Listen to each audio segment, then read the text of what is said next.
이제 다 같이 마음을 모으시고 신령과 진정으로 부활절 두 번째 주일을 예배 하나님께 드리겠습니다.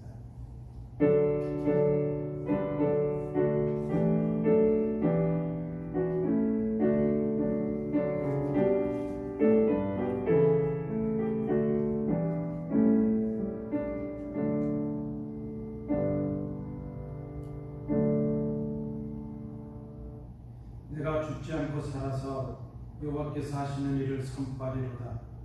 여호와께서 나를 심히 경책하셨어도 죽음에는 넘기지 아니하셨도다. 내게 의의 문들을 열지어다. 내가 그리로 들어가서 여호와께 감사하리로다. 아멘. 영원토록 영광을 받으시기에 합당하신 아버지 하나님, 부활의 감격 속에서 지난 한 주간을 보내게 하시고 오늘 거룩한 성일 다시 한번 저희들을 주님 앞에 불러주시니 감사를 드립니다. 사망 권세를 이기고 부활하신 주님, 예배하는 저희들에게 친히 임재해 주셔서 우리 예배를 받아 주옵소서. 부활하신 후에 제자들을 만나 주시고 의심하는 도마에게도 보여주셨던 것처럼 오늘 예배하는 저희들에게 임하셔서 부활하신 주님의 그 귀한 모습을 보는 저희들이 되게 하여 주옵소서. 예배하는 이 시간 부활의 주님을 배울 때에 우리 안에 걱정과 근심과 의심이 사라지게 하시고 주님처럼 우리도 사망의 권세를 이기는 복된 주의 자녀들 되게 하옵소서. 예수님 이름으로 기원하옵나이다. 아멘. 우리 지난 한 주간을 돌아보면서 하나님 앞에 참회의 기도를 함께 드리겠습니다. 긍휼이 많으시며 인자가 풍성하신 아버지 하나님, 지난 한 주간 저희들은 주님의 뜻과는 너무나도 어긋나게 살았습니다. 주님은 우리에게 말씀하시기를 내가 거룩한 것처럼 너희도 거룩하라 하셨지만 저희들은 여전히 죄악 가운데 거하며 속되게 살아가고 있습니다. 주님은 우리에게 생명으로 인도하는 좁은 문으로 들어가라 말씀하시지만 저희들은 멸망으로 이어지는 넓은 문을 좋아했음을 고백합니다. 경건한 삶을 포기한 채 먹고 마시며 육신의 쾌락을 추구하며 살았습니다. 주님, 이제 저희들의 허물을 돌아보며 우리의 가슴을 두드리며 이 모든 죄를 고백하오니 저희를 불쌍히 여기사 용서하여 주옵소서. 이제는 아버지와 나만이 알고 있는 은밀한 죄를 인하여 참회의 기도를 계속 드립니다.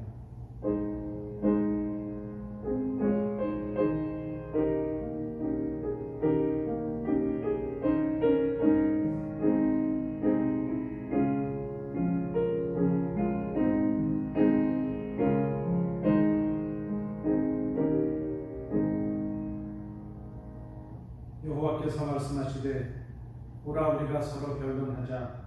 너희의 죄가 주홍 같을지라도 눈과 같이 희어질 것이요 진홍같이 붉을지라도 양털같이 희게 되리라. 아멘.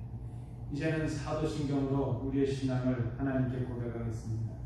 전능하사 천지를 만드신 하나님 아버지를 내가 믿사오니 그 외아들 우리 주 예수 그리스도를 믿사오니 이는 성령으로 잉태하사 동정녀 마리아에게 나시고 본디오 빌라도에게 고난을 받으사 십자가에 못 박혀 죽으시고 장사한 지 사흘 만에 죽은 자 가운데서 다시 살아나시며 하늘에 오르사 전능하신 하나님 우편에 앉아 계시다가 저리로서 산자와 죽은 자를 심판하러 오시리라.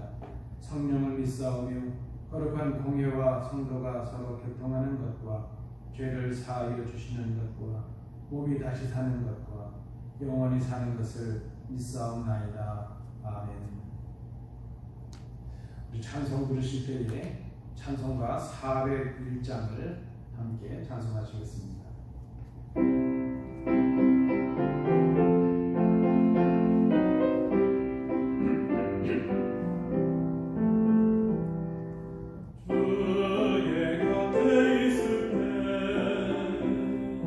마음이 든든하오니 주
오늘 이 아침 우리에게 주시는 하나님의 말씀을 함께 공부하시겠습니다. 하나님의 말씀은 요한복음 21장 19절부터 31절까지 말씀입니다. 제가 잘못 기록해드렸는데요. 요한복음 20장입니다. 요한복음 20장 19절부터 31절입니다. 주보에 잘못 기록이 되었습니다. 신약성경 182면 요한복음 20장 19절부터 31절까지의 말씀, 우리 다 성경을 펴시고 우리 함께 말씀을 봉독하도록 이렇게 하시겠습니다. 요한복음 20장 19절부터 31절까지의 말씀입니다. 우리 봉독하기를 시작합니다. 19절입니다. 이날 곧 안식 후 첫날 저녁 때에 제자들이 유대인들을 두려워하여 보인 곳의 문들을 닫았더니 예수께서 오사 가운데 서서 이르시되 너희에게 평강이 있을지어다. 이 말씀을 하시고 손과 옆구리를 보이시니 제자들이 주를 보고 기뻐하더라. 예수께서 또 이르시되 너희에게 평강이 있을지어다. 아버지께서 나를 보내신 것 같이 나도 너희를 보내노라. 이 말씀을 하시고 그들을 향하사 숨을 내쉬며 이르시되 성령을 받으라. 너희가 누구의 죄든지 사하면 사하여질 것이요 누구의 죄든지 그대로 두면 그대로 있으리라 하시니라. 12 제자 중에 하나로서 디두모라 불리는 도마는 예수께서 오셨을 때에 함께 있지 아니한지라. 다른 제자들이 그에게 이르되 우리가 주를 보았노라 하니 도마가 이르되 내가 그의 손에 못자국을 보며 내 손가락을 그 못자국에 넣으며 내 손을 그 옆구리에 넣어보지 않고는 믿지 아니하겠노라 하니라. 여드레를 지나서 제자들이 다시 집 안에 있을 때에 도마도 함께 있고 문들이 닫혔는데 예수께서 오사 가운데 서서 이르시되 너희에게 평강이 있을지어다 하시고 도마에게 이르시되 내 손가락을 이리 내밀어 내 손을 보고 내 손을 내밀어 내 옆구리에 넣어보라. 그리하여 믿음 없는 자가 되지 말고 믿는 자가 되라. 도마가 대답하여 이르되 나의 주님이시여 나의 하나님이시니이다. 예수께서 이르시되 너는 나를 본 거로 믿느냐? 보지 못하고 믿는 자들은 복되도다 하시니라. 예수께서 제자들 앞에서 이 책에 기록되지 아니한 다른 표적도 많이 행하셨으나 오직 이것을 기록함은 너희를 예수께서 하나님의 아들 그리스도이심을 믿게 하려 하며 또 너희로 믿고 그 이름을 힘입어 생명을 얻게 하려 함이니라. 아멘. 함께 예배하시는 우리 성도들, 우리 가정에서도 서로 평안의 인사를 나누시겠습니다. 주의 은혜가 충만하기를 기원합니다. 예배에 참여해 주신 우리 성도님들을 환영하고 축복을 합니다.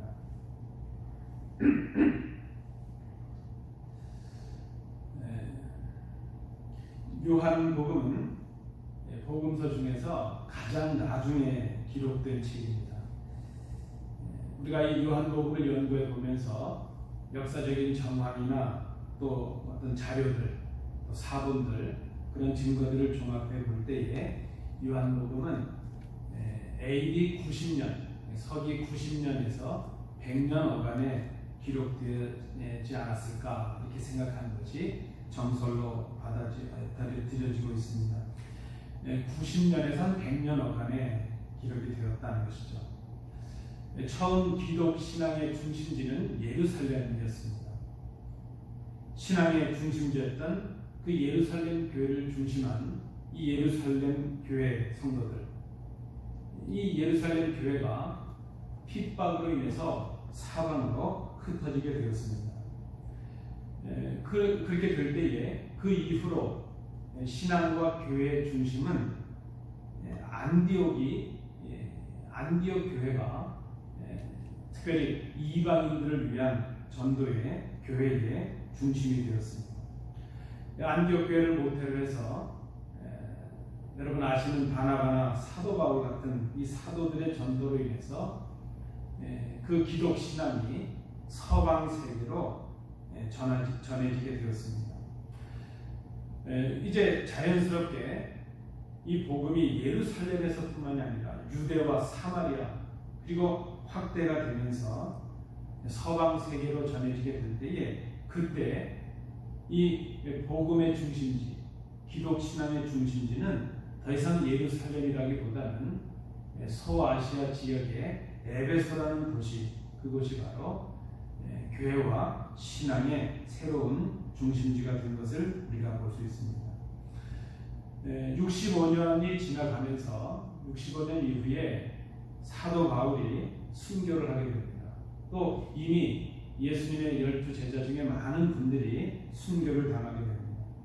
이렇게 사도 바울을 비롯한 사도들이 순교를 당한 이후에 사도 요한, 이제 가장 늦게까지 남았던 이 사도 요한은 에베소에 와서 그곳에서 머물게 되면서 이제 에베소를 중심한 소아시아 성도들에게 자신의 복음서와 서신서들을 또 묵시록을 남기고 있는 것을 우리가 볼 수가 있습니다. 그렇게 본다면 지금 이 사도 요한의 복음서를 전해받고 있는 이 수신자들은 적어도 90년, 100년 이후에 살아가고 있었던 에베소, 서아시아에 살았던 그런 교회와 성도들인 것을 우리가 생각을 해야 될 것입니다. 그들이 어떤 사람들입니까? 그들은 부활을 직접 목격했던 그 사도 바울을 비롯한 부활의 증인들을 통해서 복음을 전해 들은 사람들이었습니다. 그들은 그 부활을 직접 경험했던 사도 바울을 비롯한 많은 사도들을 통해서 예수님이 부활하셨다는 소식, 또 구원을 받을 수 있는 길이 열렸다는 그 복음의 내용을 듣게 들었을 때에 그들은 뜨겁게 믿었고 교회를 세웠습니다. 그리고 그들도 역시 복음 전도에 최선을 다했습니다.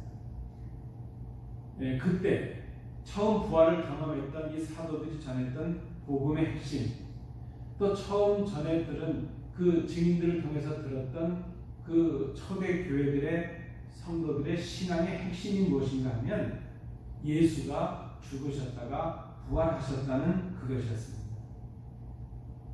이제 그렇게 십자가에 죽으셨지만 부활하신 그 예수님께서 승천하셨고, 그리고 승천하신 그 예수가 약속하신 대로 곧 다시 오신다 하는 그것이 복음의 핵심이었고 그들의 신앙의 전부였습니다. 그들은 철석같이 믿었습니다. 3일 만에 다시 살아나셨다는 예수님이 이제 곧 다시 오실 것이라는 것을 그들은 굳게 믿었습니다. 그런데 그렇게 간절히 기다리는 예수님이 오시질 않는 것입니다.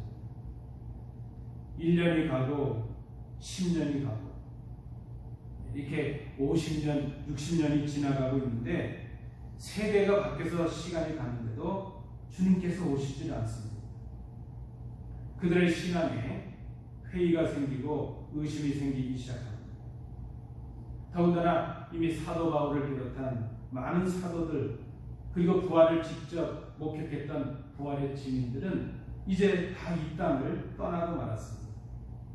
함께 믿음의 생활을 하면서 다시 오실 주님을 기다리던 믿음의 성도들이 하나둘 세상을 떠나고 말았습니다.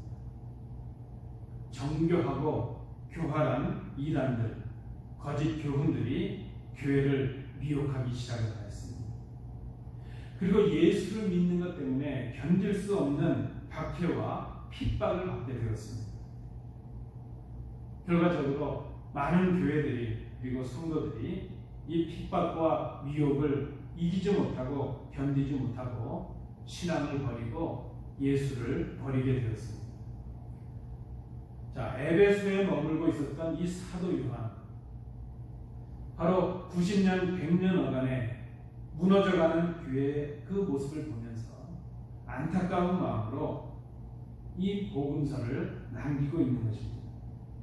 그 성도들과 교회에게 정말 그들이 다시 회복해야 될 믿음이 무엇인가? 오늘 30절, 31절 마지막 부분에 보면 요한이 이 복음서를 기록하고 있는 목적을 딱 하나로 밝히고 있습니다.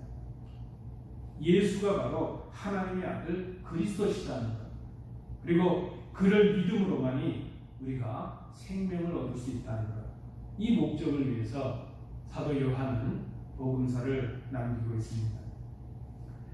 우리가 이런 이해를 가지고 오늘 본문을 다시 한번 읽고 정리를 해보도록 합니다.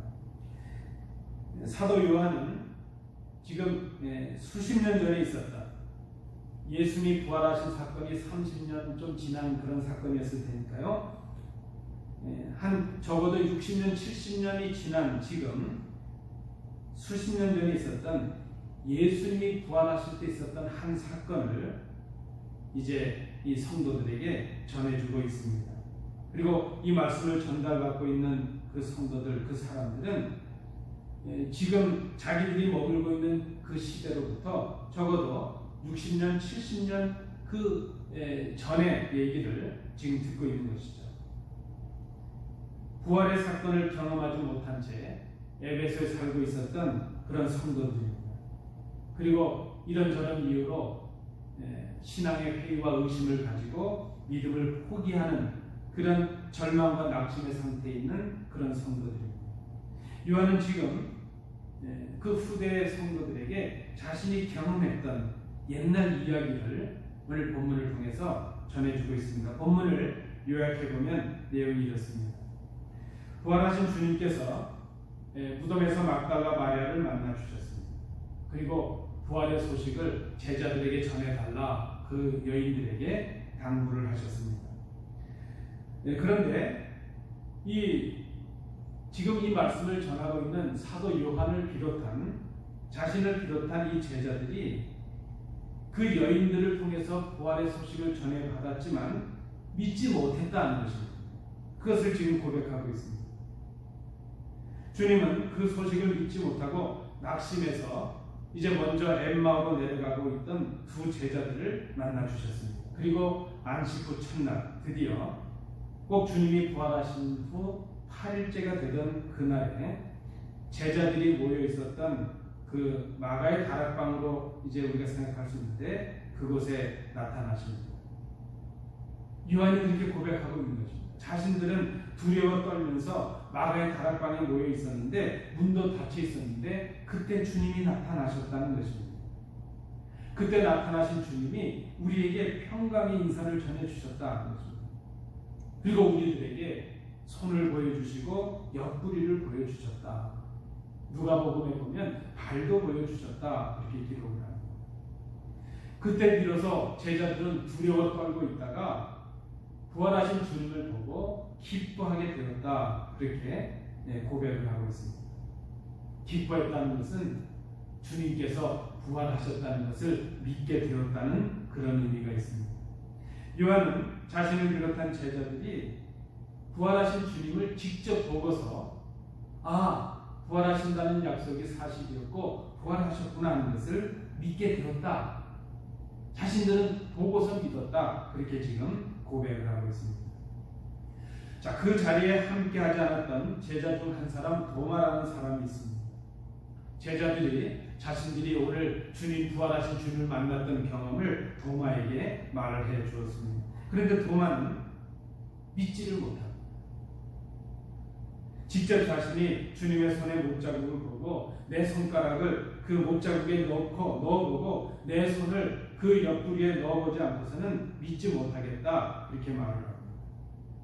그리고 다시 8일 후에 다시 또 다른 안식 후 첫날에 주님께서 제자들에게 나타나십니다. 그 자리에는 도마도 함께 있었습니다. 근데 나타나신 주님께서 도마가 했던 말을 마치 옆에서 들으셨던 것처럼 도마에게 그대로 말씀하십니다. 내 손가락을 이리 내밀어서 내 손을 만져보고 내 손을 내 옆구리에 넣어보아라. 그래서 의심을 떨쳐버리고 믿음을 가져라. 부활하신 주님을 직접 본 도마는 비로소 그 자리에서 고백을 합니다. 성경을 잘 보면 도마는 사실 예수님을 직접 만져본 것은 아닙니다. 부활하신 주님의 말씀을 듣고 도마는 예수님께서 부활하셨음을 믿게 되었습니다. 나의 주님, 나의 하나님. 이제 비로소 제자들이 따랐던, 자신들이 따르고 섬기던 예수님이 어떤 선생이나 훌륭한 랍비나 선지자 그 정도를 넘어서는 하나님의 아들이시요 그리스도시라는 것을 고백하고 믿게 되었다는 것입니다. 요한이 여기서 말하는 것이 무엇입니까? 도마도 역시 부활하신 주님을 보고서 믿게 되었다, 그렇게 고백을 하고 있는 것입니다.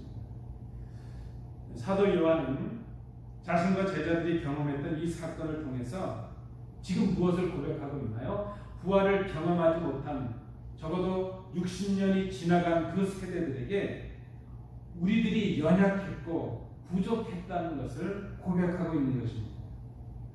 그리고 요한은 주님의 말씀을 지금 전합니다. 주님이 그렇게 말씀하셨다는 것입니다. 너는 나를 보았기 때문에 믿느냐? 나를 보지 않고도 믿는 사람은 복이 있다. 여러분, 우리가 이 본문의 정황을 기억해야 될 것입니다. 지금 이 사도 요한의 이 말씀을 전해 듣고 있는 사람들은 주님의 부활을 직접 경험하지 못한 사람들입니다. 단지 그들은 부활하신 주님의 소식과 주님께서 하신 말씀을 사도들을 통해서 전해 듣고 있는 사람들입니다. 그리고 역시 오늘 이 말씀을 읽고 듣고 있는 우리들도 주님의 부활을 직접 목격하지 못한 사람들입니다. 요한은 당시 성도들에게, 그리고 지금 이 말씀을 읽고 듣고 있는 우리들에게 주님께서 인정하시고 칭찬하시는 참된 믿음, 복된 믿음이 무엇인가 하는 것을 우리에게 증거해 주고 있습니다. 오늘 본문을 통해서 주님께서 인정하시는 복된 모습의 세 가지를 우리가 찾아보고자 합니다. 첫 번째입니다. 복된 믿음은 보고 믿는 믿음이 아니라 듣고 믿는 믿음이라 하는 것입니다. 주님이 말씀하셨습니다. 보지 못하고 믿는 믿음이 복되다. 보지 못하고 믿는 믿음이라는 것은 듣고 믿는 믿음을 말합니다. 여러분, 한번 우리의 지난주의 말씀을 거슬려 볼까요? 무덤에 와서 예수님의 시신을 찾던 여인들, 그들은 이미 전에 주님께서 십자가에 못 박히시기 전에 내가 죽었다가 다시 살아날 것이라는 주님의 말씀을 들었습니다. 그러나 그 여인들은 그 말씀을 기억하지 못했습니다. 여전히 무덤에 와서 주님의 시체를 찾고 있었습니다. 제자들도 그랬습니다.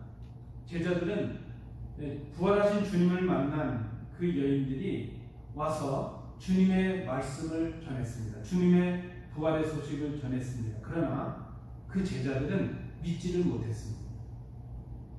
도마도 그랬습니다. 부활하신 주님을 만난 동료 제자들이 전해주는 그 부활의 소식을 믿지 못했다는 것입니다. 오늘 이 요한은 그것을 고백하면서 주님의 말씀을 우리에게 전해줍니다. 복된 믿음이라고 하는 것은 부활하신 주님의 그 약속하신 말씀을 믿는 믿음이라 하는 것입니다. 동시에 부활을 경험한 사도들이 전해주고 있는 그 부활의 소식을 듣고 믿는 믿음, 그것이 바로 복된 믿음이라. 너는 나를 본고로 믿느냐? 보지 못하고 믿는 자들은 복되도다. 여러분, 도마를 향하신 이 주님의 말씀이 도마를 비롯한 제자들을 책망하는 말씀으로 들려지질 않습니다. 오히려 이 말씀을 잘 읽어보면 이 말씀은 오늘 우리를 향해서 주시는 말씀이 아니겠는가. 장차 오고 오는 세대에 부활하신 주님을 직접 목격하지 못하고 직접 경험하지는 못했지만 사도들이 전해주는 그 부활의 소식, 기록된 말씀을 듣고 믿는 사람들이 더 복될 수 있다는 것을 오늘 우리에게 말씀하고 계신 것이 아닐까 생각이 됩니다. 그렇다면 장차 오고 오는 세대가 가져야 될 복된 믿음이 무엇인가? 우리에게 전해주시는 이 말씀, 성경의 말씀, 복음의 말씀과 부활의 소식을 들을 때에 그것을 믿는 믿음이 바로 복된 믿음이라 하는 것입니다. 직접 보지 않았어도, 직접 경험하지 않았어도, 듣는 것만으로도 보고 믿은 제자들과 다를 바가 없는 동일한 구원과 능력을 얻게 하신다는 그런 말씀으로, 특별한 은혜를 베푸시는 말씀으로 들려지는 그런 의미가 있습니다. 로마서가 10장에서 사도 바울이 고백하고 있는 것처럼 믿음은 들음에서 생기고 들음은 그리스도를 전하는 말씀으로 비롯된다는 말씀을 기억합니다. 우리가 전해지는 말씀, 읽는 말씀, 선포되는 말씀 가운데 귀를 기울여야 할 이유가 여기에 있다 생각이 듭니다. 우리가 전하는 자들의 소리를 경청해야 될 이유가 있습니다. 전파하는 자가 없다면 들을 수가 없기 때문에 우리 주님께서 오늘 이 요한복음을 통해서 우리에게 주시는 하나의 특별한 은혜입니다. 보지 못했어도, 경험하지 못했어도, 듣기만 했지만 듣고 믿는 믿음, 듣고 믿을 수 있는 믿음, 그 믿음이 복된 믿음이라 하는 것입니다.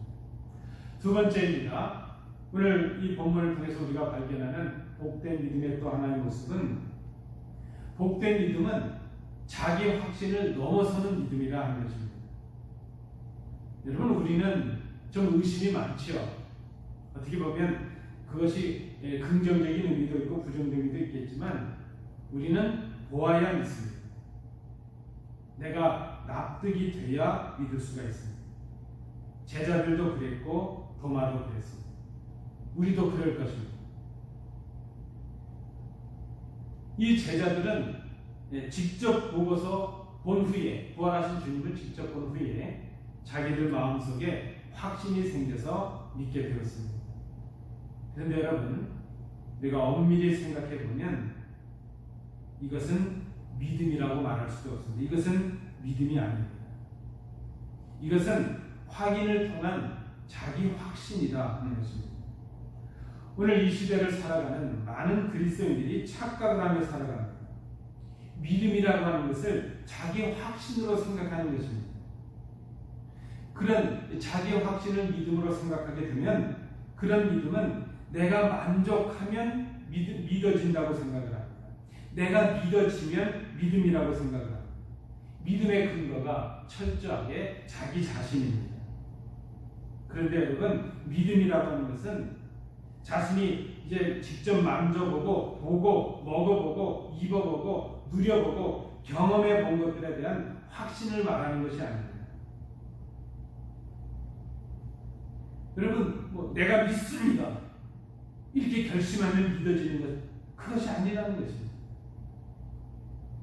누가 하는 것처럼 믿습니다, 그러면 잘 믿어지는 건가요? 그게 아니라는 것입니다. 우리가 경험하지 못하고 내가 보지 않은 것들은 없는 것인가? 그게 아니라는 것입니다.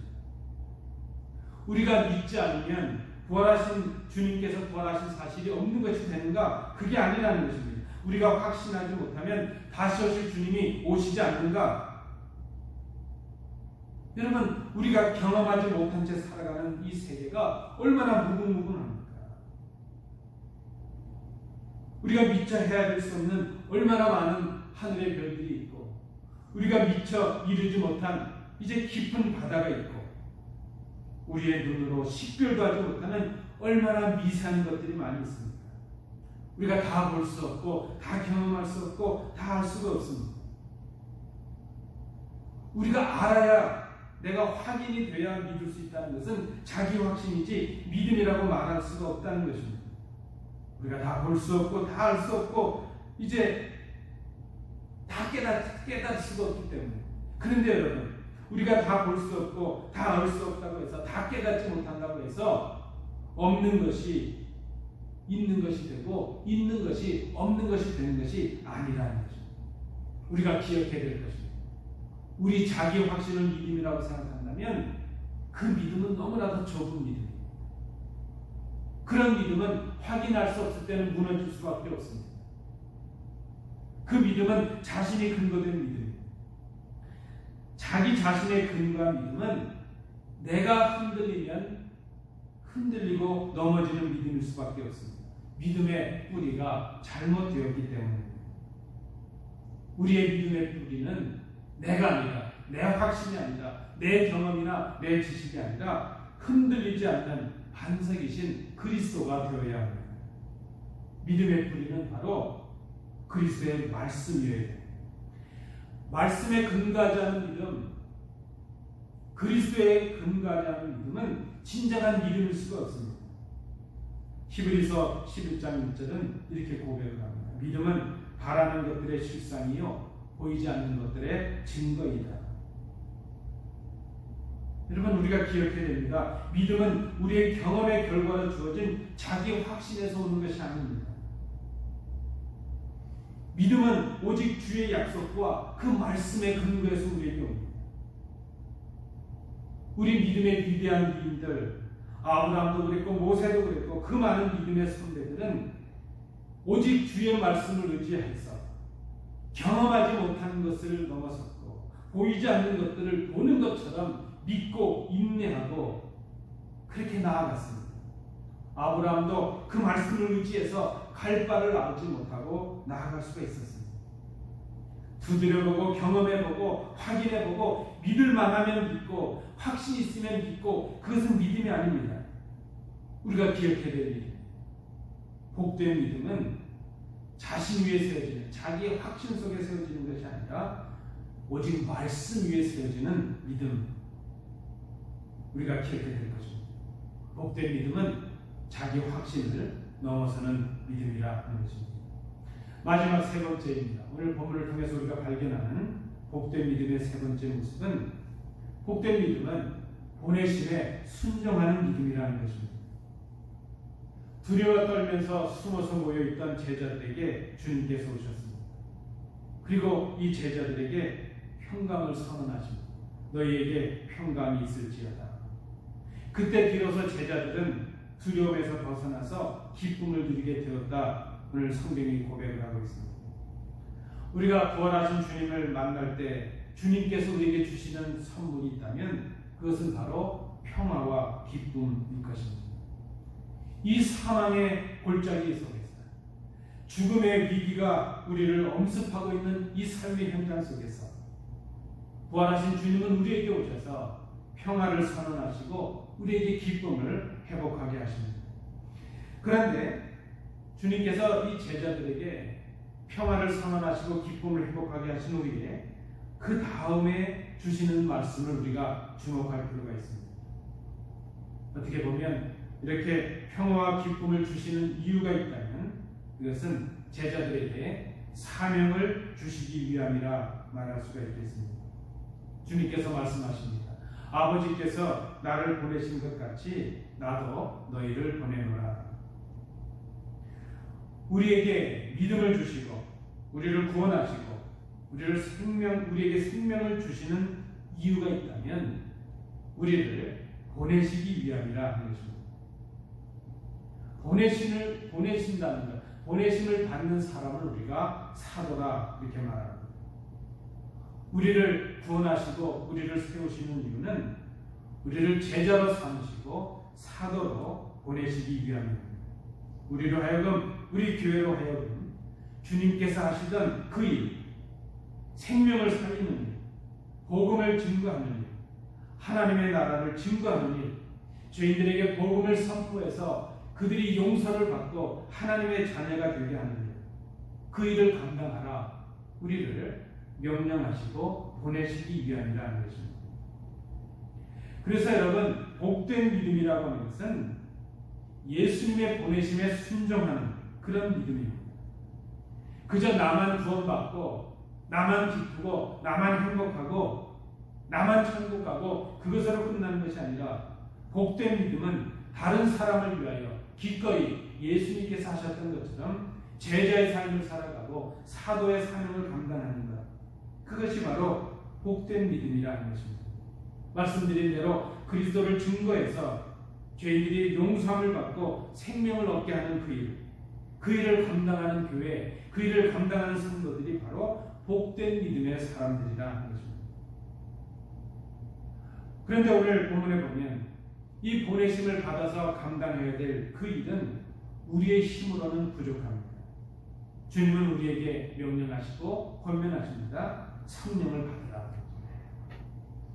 믿음으로 살아가는 일, 이 시대의 성도로 살아가는 일, 우리의 힘과 능력으로는 할 수가 없습니다. 우리는 연약하기 때문에. 그래서 우리에게 성령의 도우심이 필요합니다. 성령을 받으라. 어떻게 성령을 받을 수 있을까요? 구하는 것입니다. 성령의 도움을 구하고 성령의 인도하심을 구하는 것입니다. 우리 주님은 약속해 주십니다. 구하는 자에게 좋은 것을 주신다. 그 좋은 것이 바로 성령, 약속하신 성령을 주신다. 우리에게 말씀해 주십니다. 우리가 성도로 살아가는 일, 교회로 이 시대를 살아가는 일, 그것은 성령님의 인도하심을 따라서 순종함으로 감당해야 될 일입니다. 우리가 우리에게 맡겨주신 이 일을 감당하기 위해서 성령님의 도움을 구하는 기도가 쉬지 않아야 될 것입니다. 기도가 끊어지지 말아야 될 것입니다. 우리 각자가 주님의 보내심을 받은 사도로서 우리를 보내신 그분의 뜻을 증거하는 사람들이 되고 교회가 될 수 있기를 원합니다. 우리에게 주신 사명을 서로 격려하면서 감당할 수 있는 그런 교회가 될 수 있어야 돼요. 우리에게 은혜를 주셨는데 이 은혜는 책임도 따르는 것이죠. 우리에게 주신 직분이 은혜이지만 책임이 있습니다. 우리에게 주신 많은 은사들이 특권이지만 또 책임이 있는 것입니다. 이 복된 믿음은 우리에게 주신 사명을 순종으로 감당하는 그런 믿음이라 말할 수 있을 것입니다. 말씀을 맺도록 하겠습니다. 바로 그때 사도 요한의 이 복음서를 전달받았던 그들, 예수님께서 부활하시고 승천하시고 다시 오시겠다는 약속을 기다렸던 그들, 10년이 지나가고 20년이 지나가고 50년, 60년이 지나가면서 부활의 감격이 희미해졌던 그들에게 이 말씀이 주어졌습니다.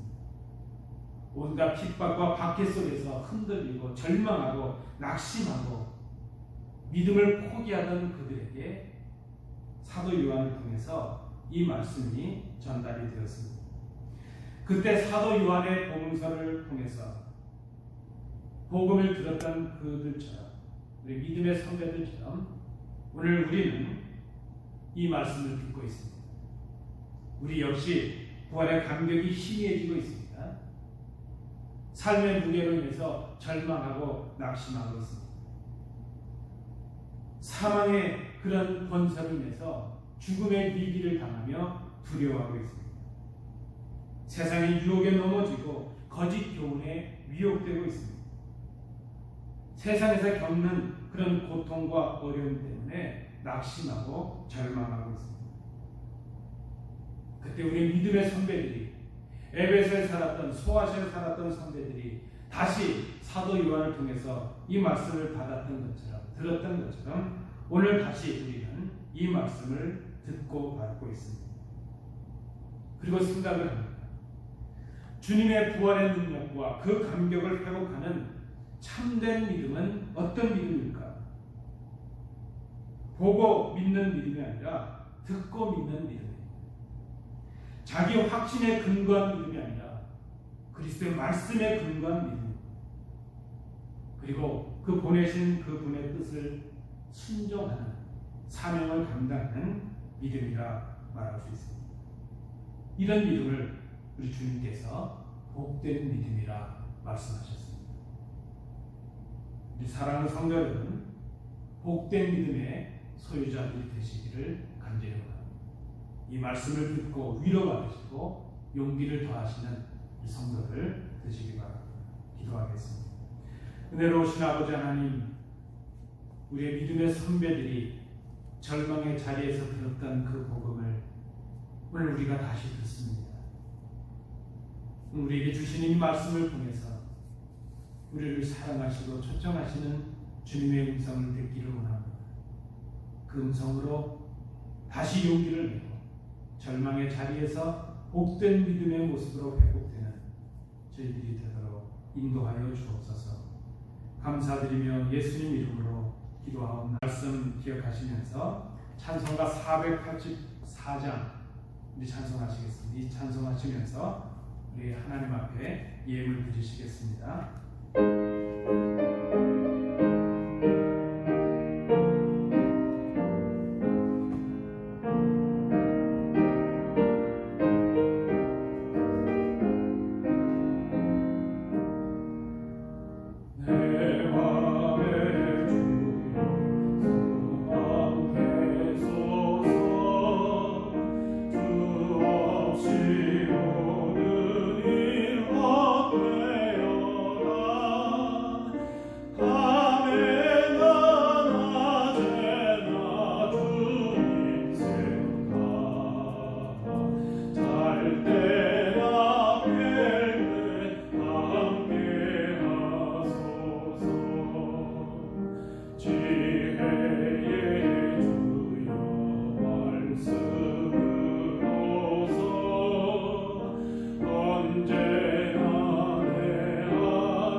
은혜로우신 아버지, 이 시간 예배하는 저희들이 아버지 앞에 우리에게 주신 물질들을 구별하여 예물로 드립니다.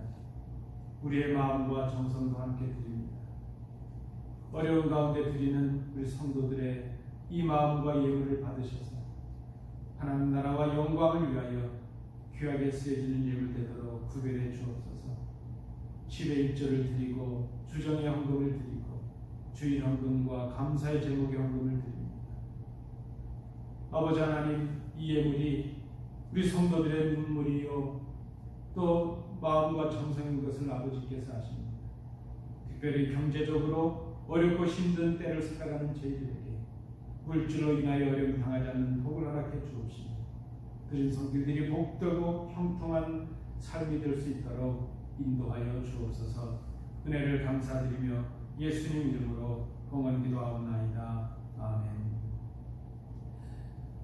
우리 감사합니다. 우리 교회 생활을 전해드리겠습니다. 우리 교회 생활은 제가 보내드린 주보를 참조해 주시기 바랍니다.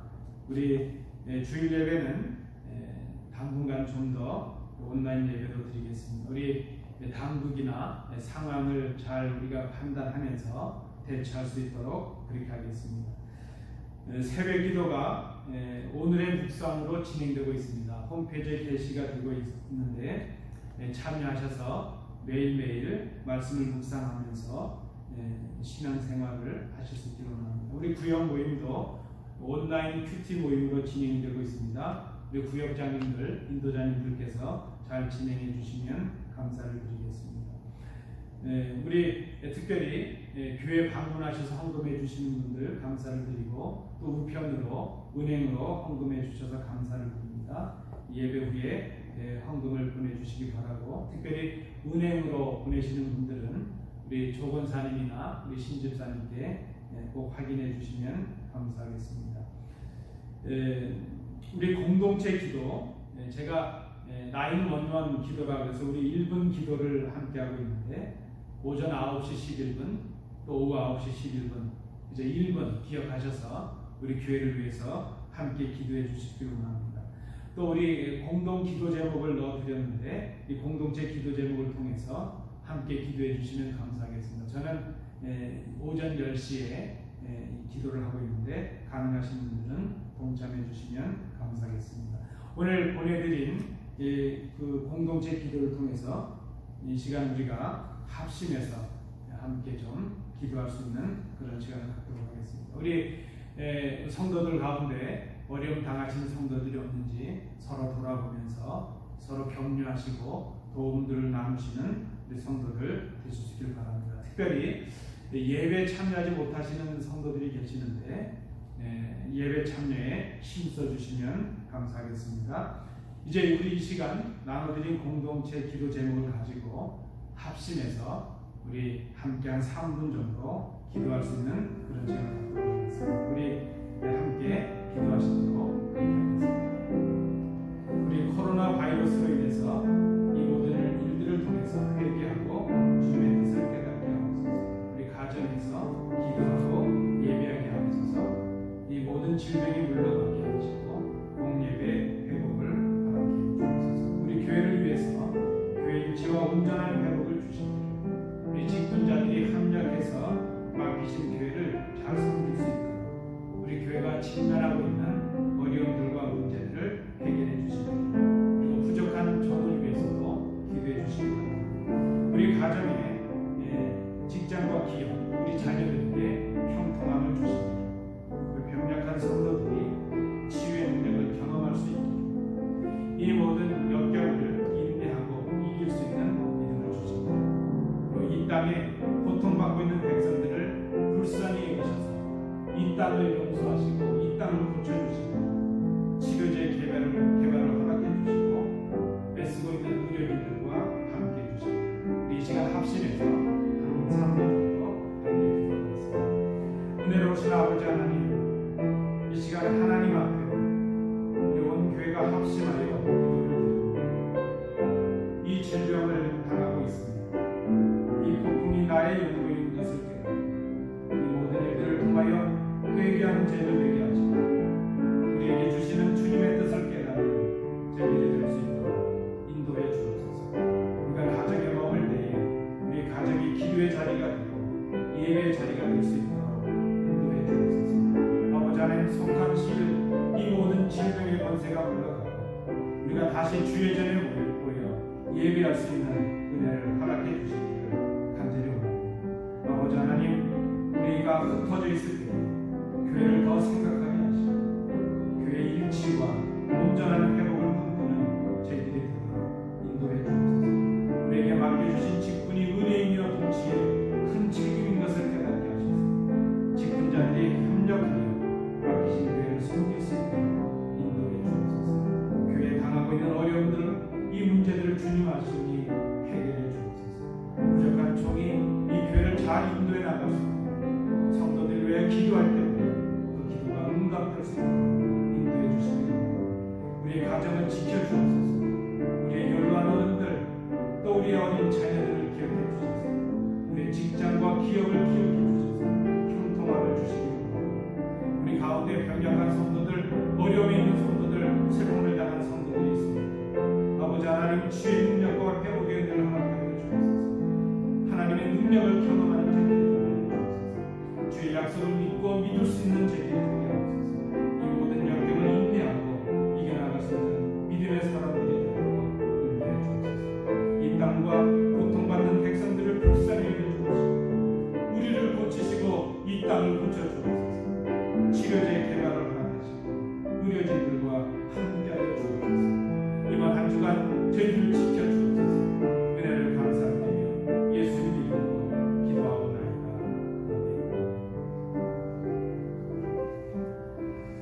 오늘 우리 예배 참여해 주신 성도님들 감사를 드립니다. 이번 한 주간도 주의 은혜 가운데 복된 삶이 될 수 있기를 원합니다. 이제 우리 마지막 찬송 함께 부르심으로 예배를 마치도록 하겠습니다.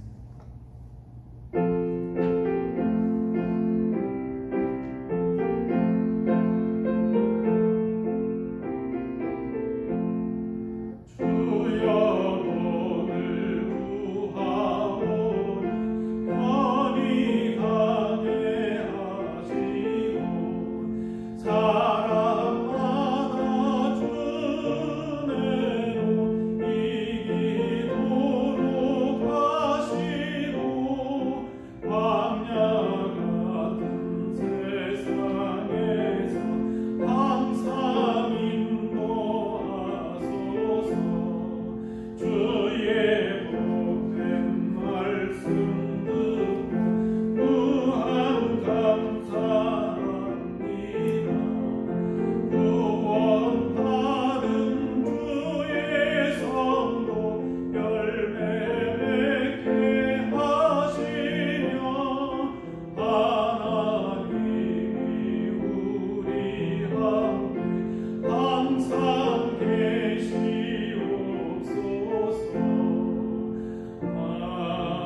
은혜로우신 아버지 하나님, 우리가 이제 예배하고 또 한 주간을 살아가려고 합니다. 여전히 이 땅은 사망의 권세가 가득하고 미혹의 손길이 가득하고 절망과 낙심의 환경들로 가득 차 있습니다. 이번 한 주간 우리가 말씀의 뿌리를 내리고 복된 믿음으로 승리의 삶을 살아가는 저희들이 되도록 인도하여 주옵소서. 안전하고 건강하게 이룰 수 있게 하시고 우리의 가정을, 우리의 교회를, 이 땅을 불쌍히 여기시고 인도해 주옵시고 지켜 주옵소서. 아버지 하나님, 다음 주에 만날 때에 더 기쁨의 모습으로, 더 회복된 모습으로 상호하며 나오는 저희들이 되도록 인도하여 주옵소서. 이제는 예수 그리스도의 은혜와 우리 아버지 하나님의 크신 사랑하심과 성령님의 교통하심이 하나님께 예배하며 우리에게 주시는 말씀을 통하여 듣고 믿는 믿음, 자기 확신을 넘어서는 믿음, 보내심에 순종하는 믿음, 그 복된 믿음의 소유자들이 되어서 교회를 세우고 하나님의 나라를 확장하는 그 사명을 감당하기를 원하는 주의 자녀들입니다. 그 가정과 기업 위에, 우리 교회 위에, 이 땅 위에 항상 함께 계시기를 간절히 축원하옵나이다. 아멘.